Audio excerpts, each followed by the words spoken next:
You're listening to Impact Insights, a podcast from Impact, the annual magazine produced by the Telescope, Palomar College's student-run newspaper. On this episode of Impact, I sit down with two Palomar cinema professors and a student to talk about representation in film. We discuss diversity in the industry, queer and women representation on screen, and give advice for students and aspiring filmmakers looking to pursue a career in film. My name is Russell Sheaffer. I'm assistant professor of cinema at Palomar. I teach our queer cinema classes, our this semester experimental film class, film subjects, but also some of the production classes, Cinema 125 this semester, and also Cinema DBA 170, which is our editing class, which is so fun. Could you tell me a little bit about how you first got into the film industry, or what drew you to getting the? Yeah. What drew me to making films or getting into that industry? I was, I'm sure, obnoxious theater kid, and got a JVC mini DV handy cam in, I don't know when it was, middle school, high school, at some point in my adolescence, and started making backyard videos. Weird little narratives, often ripoffs of Hollywood films that I was reimagining in some way. And when I was in high school, I went to San Marcos High, and the video teacher who was there, I was thinking about going to college, and I asked him for advice, and he told me that I could learn to hold a boom pole anywhere, but nobody on a set was going to teach me how to think. And so he tried to push me towards more theoretical programs, which I did. I went to UC Irvine, and in my last year there, really realized there's something really beautiful about film theory, and I love thinking critically about these things, but I also really want to be making those things. So I took a year off and went and worked on a documentary called The Small Act, which was an incredible experience. I moved from being an intern to an assistant editor there, and that really fascinated me in terms of the way the documentaries are constructed and the narrative structure of documentaries. Then I went back to grad school, then took another year off, worked on things like Glee, the 3D concert movie, which was also a wild, beautiful experience. Then went back to grad school again and got a doctorate. And then since then have been making my own films. I run a production company in San Diego as well. And trying to figure out how to balance those two, the thinking and the making, has been a really important part of the equation for me. Could you tell me a little bit about the company that you... Yeah, it's called Artless Media. And we make films that are very often topically about gender or sexuality in some sort of way. I make really experimental leaning films. I'm very happy watching a fully abstract film with no people for a very long time. And it feels really fulfilling to my soul. Other people, I understand, not so much. And so I'm really interested both in how we navigate through our embodiment personally in ways that eschew the verbal. So I really like working with actors oftentimes where there's no dialogue whatsoever, and we're existing in space together.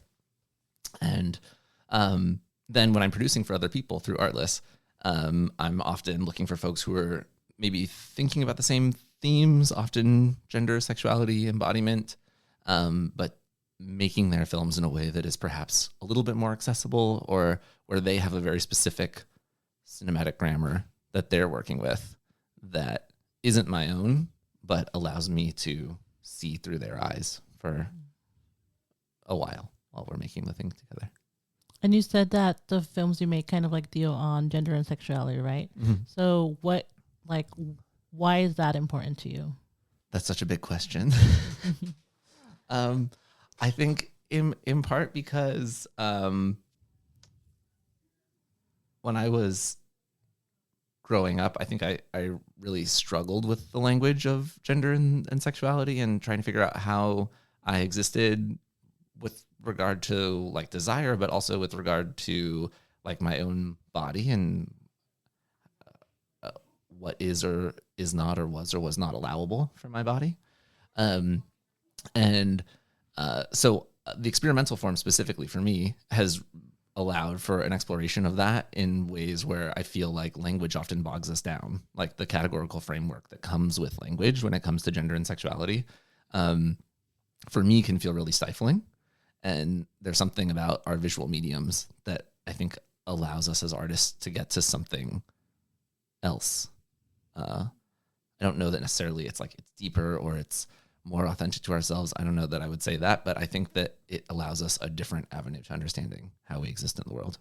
You talked about, how you fell in love with like film theory and then, started doing like your own films and like working on that. Like, was there like any struggles when you started doing that? Like anything that kind of was in the way for you or? For like film theory specifically? No, for like when you started kind of like making your own film. I mean, access to resources is always the thing. So I have felt very much like, I think very privileged in that I don't ever, I think I seek out situations where I don't know how to do something or I don't have access to the resources to do something. And then I just try to figure it out. And I don't get too bogged down by the like, but I would really love to do this thing, but I don't have the right camera. Like, fuck it. Like, go shoot it on an iPhone. I don't know. Or like, I want to learn, I want to make this thing in stop motion animation, but I've never done that before. I'm not the right person to do that. I'm like, no, I think I'm just going to try it and I'll learn how to do it as I experiment. I think treating production and personal growth as an experimental process and an art form in and of itself allows you to just like take risks and grow in the process. But I mean, certainly economic resources are a fundamental part of the equation, especially depending on how you're imagining what it is that you're doing. And being able to pivot in the face of whatever access to resources you are finding yourself with and reimagining what your project could be based on what you do have is, for me, like such a fundamental part of eliminating those barriers. Mm-hmm. And also just like finding people who want to make cool shit with you. Yeah. Yeah. You need to have your community there and you need to work with other people. You need to support other people's visions, even when they are not your own, especially when they are not your own. Mm-hmm. And then call on them when you need that same support. Mm-hmm. What are some, or do you think there are any changes that need to be done? I mean, because I know we talked about the industry, but like, there's the independent film industry, right? And then there's also like Hollywood, big names, Do you think that there needs to be any changes made in either industry? Yes, certainly.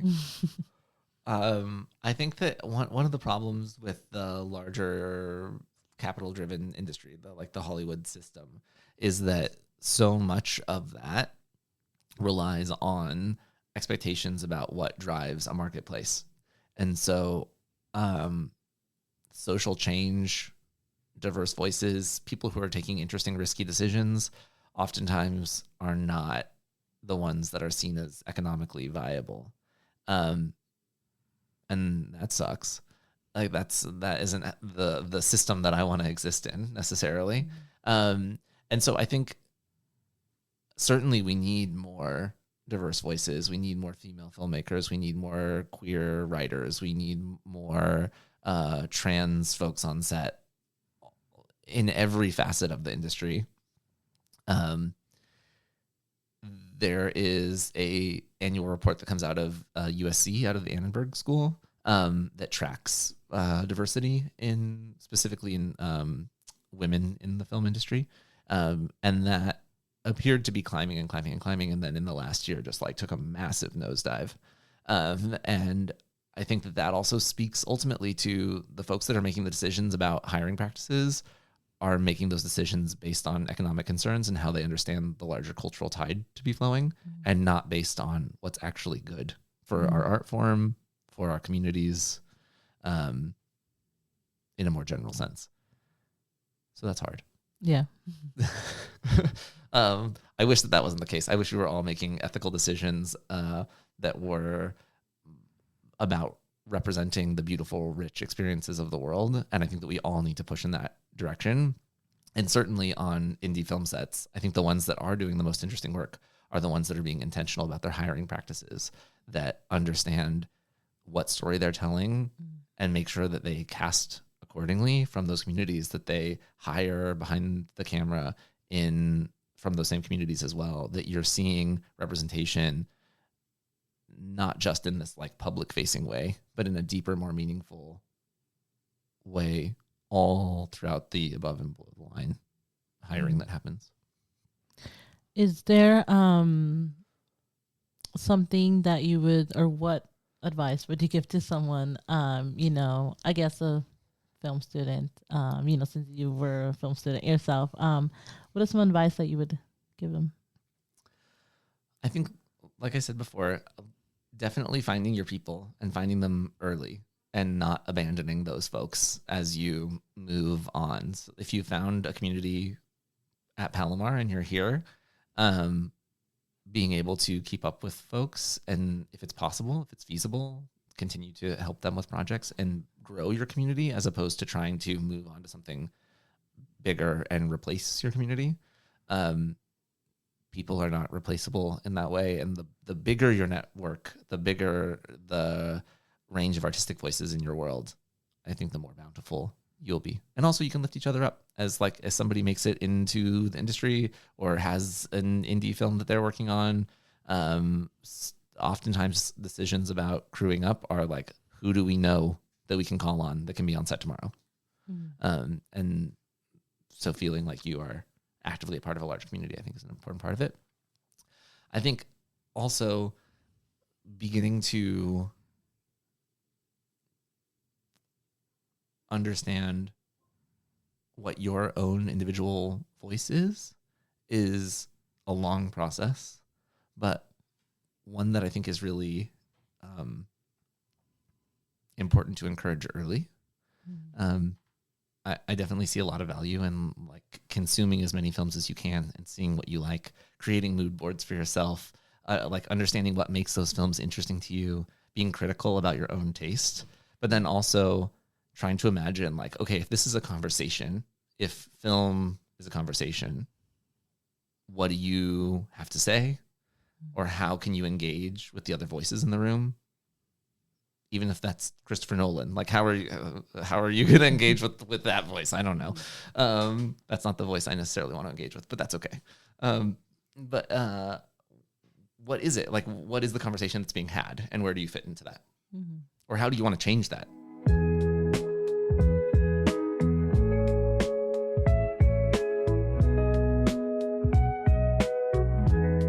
Hi, my name is Africa Jimenez. This is my second semester at Palomar. Honestly, I feel like watching movies, I feel like it's a very cliche answer, but watching movies with my family is what kind of got me into film.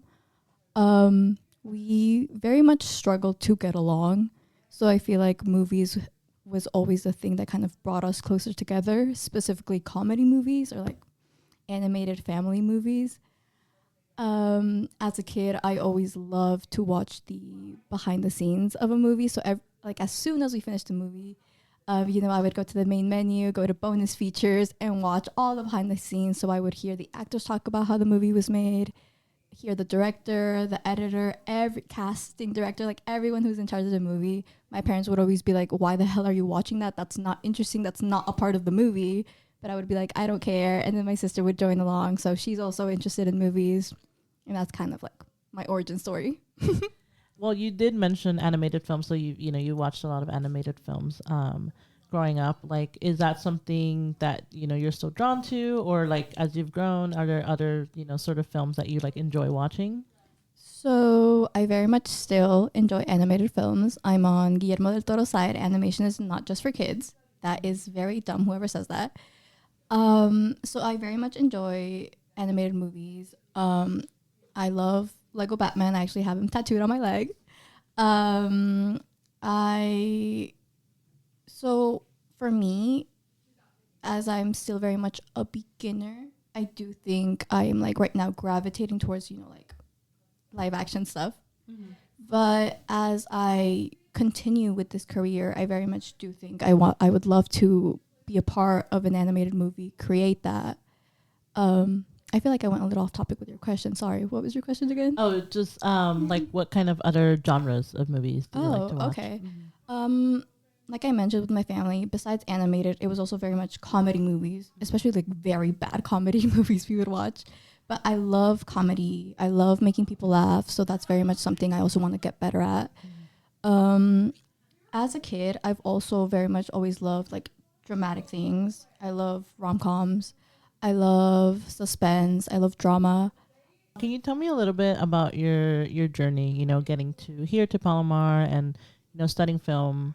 When is it that you decided to do that?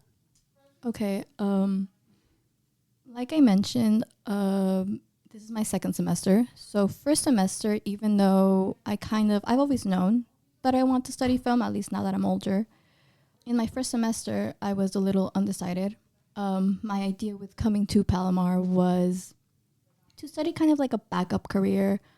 Before Palomar, I went to a 2-year acting conservatory in LA. So in my head, and kind of also with what my dad is telling me, he was kind of like, okay, you already did like the whole film thing. You're not doing anything with it. So you might as well study something else. Mm-hmm. So I was like, ooh, you know what? Fine. I have to be realistic about things. I can pursue my art later. So I came to this school with the idea of being a bio major because even though it's not my passion, I am kind of interested in, science and those types of things. But if I'm honest, I was really struggling my first semester because, even though it is something that I am interested in learning, it's not my passion. Mm-hmm. So, yeah, I really struggled with my classes first semester. And so this semester, I was like, you know what? Okay, you already took kind of like the classes that you're supposed to take. How about this semester you kind of have a little bit more fun? Because I was also losing passion in coming to school. So I decided to do that. This semester, I'm taking it a little bit more easy, taking less classes. And my 2 favorite classes that I'm taking this semester are my video production class and my photography class.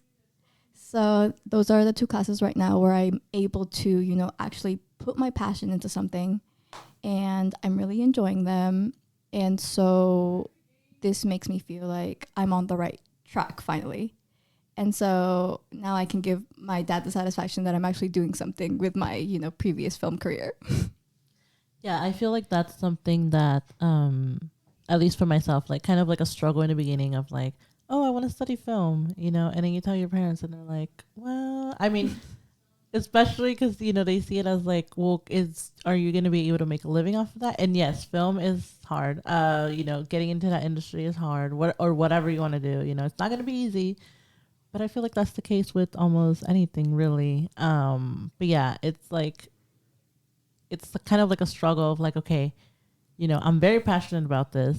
And it's like, for me, I was like, they suggested, I'm like, oh, well, why don't you do something that's more like, medical or like, and I was like, be a nurse. Yeah, be a nurse. And I was like, well, I'm not interested in that. Like, that's not, and then, well, here I am, studying film. And, I'm glad I continued this because I'm pretty sure I would have been very unhappy if I would have gone into, being a nurse or any other field.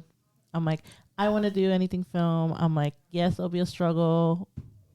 It's fine. I'm like, I want to go through that struggle, No, because I feel like you're going to struggle regardless because let's say you did go into something medical. Sure, let's say it's going super well, but internally you're still struggling because even though your career is going well, you don't feel well about what you're doing and you know it, but you're just kind of trying to give someone else the satisfaction. That's very true. So, you got to choose, at the end of the day, choose what kind of struggle you want. Mm-hmm, exactly. I do want to touch on a little bit of like representation when it comes into, filmmaking, the filmmaking industry. You can, obviously there's like independent film and then there's also like, the big like Hollywood. How do you personally feel? Like, do you think there's enough representation? What would you like to see?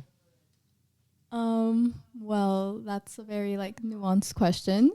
I feel like the problem with Hollywood right now, or the industry, is that we go through waves of trends instead of change. So I don't know if you remember, but even like a couple of years ago in 2021, 2022, we had this trend of just casting Latinos. Like, for example, we had Encanto that year. It was like they wanted to cast Latinos in everything. And now look at where we're at. Like, I feel like we go through, for example, like when LGBTQ rights like became like legal in the country, then when we wanted to make like a bunch of queer movies. Now look at where we're at. Like, I feel like we just go through trends where it's just like they try to do of like whatever like movement is popular, and then they go back to just casting the same exact type of people and making the same exact type of stories. So I do definitely think we need to hear everyone's voices. And I do think that there's like so much change that we need to do. But in order to do that, we need to get more people like on the inside. Because, for example, I can't remember who specifically was talking about it, but I was watching this interview of this one Latina director saying how, I don't even know what year it was, but basically she brought her script about her story to this white director, and he was like, hey, this is great, but it's very niche. And her story, I can't remember what her movie was specifically about, but it was about her family and her grandma and the struggles that she went through. She was like a single mom raising like 6 kids. So she was just like, in her head, she's like, how is this niche? This is my story. Yeah. And I know people firsthand who would be able to relate to this. So like, what do you mean that it's niche? So I just feel like most of the times whenever a minority tries to bring something to the table, they're immediately dismissed. So I don't think we're in a good place right now, especially with everything that's going on in Hollywood. Now they want to have AI actors. AI is trying to take over. Like, I think it's very hard to be a creative right now. Is there a story that, that you're hoping to tell, like through, maybe something that whether it's with your identity or, your culture or whatever it is, is there a story that, you're kind of like, oh, I would love to do this, or maybe that you haven't seen be done yet? I don't have a specific story.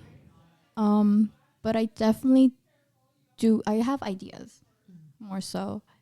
So I would definitely love to see a neurodivergent character that is not represented, especially like a woman neurodivergent character that is not represented in the typical way. I have an issue with, especially with like autistic male-led shows. For starters, it's always a white man. And second, they're always represented in the exact same way. I don't know if you've seen Heartbreak High, but one of the leads she's actually autistic in real life, but her character is also autistic. So the writers asked the actress to consult, and she kind of gave like her own like representation of what autism is for her. And so that was kind of included into her character. And so that was the first time that I ever saw someone like her on screen. And I remember watching that show. It made me so emotional. But even the actress herself has said that, like the way, because her character's name is Quinny. So she has said herself, the way I'm representing Quinny is one version of being autistic. Like it does not encapsulate everyone. So I do think that we just need to see many variations of the same type of, like minority being shown. Because I feel like, especially people that don't know anything about that, let's say that specific culture or that specific minority, I feel like it's very easy for them to like latch onto that and be like, okay, because this one person acts this way, everyone acts this way. When it's just like, no, the only reason you believe that is because you don't go outside of your own like inner circle. So definitely neurodivergent characters. I feel like as the years have gone by, we've gone better with seeing more queer characters, but I do feel like we still need more, because we still get like, whenever a movie comes out and I see that a queer character's in it and I go to the comments, there's at least one person always being like, okay, but like this is like very forced inclusion, where it's just like, what do you mean? This is just a person existing. Yeah. So I would definitely love to see, you know, more queer characters, especially like more like non-binary characters in media. I feel like that's very important, or more trans people in media. Because also my other qualm with that has been that, you know, whenever they make a movie about a trans or non-binary character, they always cast a cis person. So even though, you know, their performance can be very great, that's just not what we need right now. So I just think that we need to figure out the balance, or just try to be more authentic, you know? I would definitely say, if you are genuinely passionate about it, do it. I know it's like easier said than done. I mean, you know, I've gone through my own like back and forth way of thinking of like, should I do it? Maybe it's not a good idea, but then I should do it because I love it. But then also, what if it's a bad idea? So I completely understand that. But I also feel like if you are passionate about it, even if in the beginning you're like, maybe this is not the path for me, I feel like you will get on that path regardless. Like, you will find a way. Life will find a way. I feel like if you're passionate, it's going to happen regardless. You just have to find good people to have on your side that believe in you. They don't even have to be in the industry, just as long as you have someone to talk to about these things, because as a creative, you're always going to have like a million ideas in your head. So it's just like, you need to tell them to someone, or else one, you're not going to do anything about it. And two, again, even if they're not in the industry, it's very helpful to have like an outside opinion. That way they can like either reel you back in, or they can give additional ideas.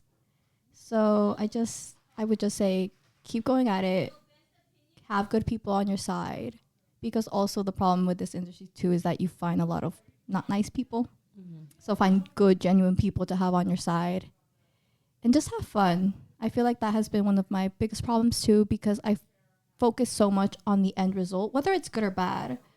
Honestly, because for the longest time, what I've said was that I didn't really get into this industry, or I struggled to get into this industry because I had a big fear of failure. But now I've been realizing that I don't think I have a fear of failure. I have a fear of success.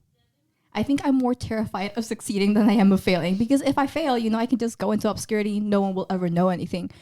But if I do something good and everyone loves it, I feel like I'm going to put so much pressure on myself and be like, oh my God, my next thing has to be so good. It has to be amazing. And I feel like that's also where a lot of like people who kind of like, I mean, I know the term one hit wonder is more for music, but I feel like you can kind of understand what I'm saying. People who are like one hit wonders with, like, you know, with films or anything similar, I feel like it's because they get so stuck in their head that, oh, you know, my next thing has to be so big because my first thing was, that they lose the passion that they had in the first project that they made. So that's what I'm trying to keep in mind and tell myself that, hey, just enjoy the process. One, slow down. Second, enjoy the process. It does not matter if the end result is good or bad.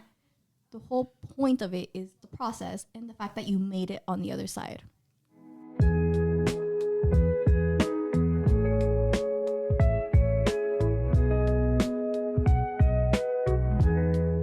My name is Candace Rose, and I'm a faculty member at Palomar College. I'm an associate professor of cinema, and I've been teaching at Palomar since 2014. And prior to that, I was teaching out at the Scottsdale Community College Film School in Arizona.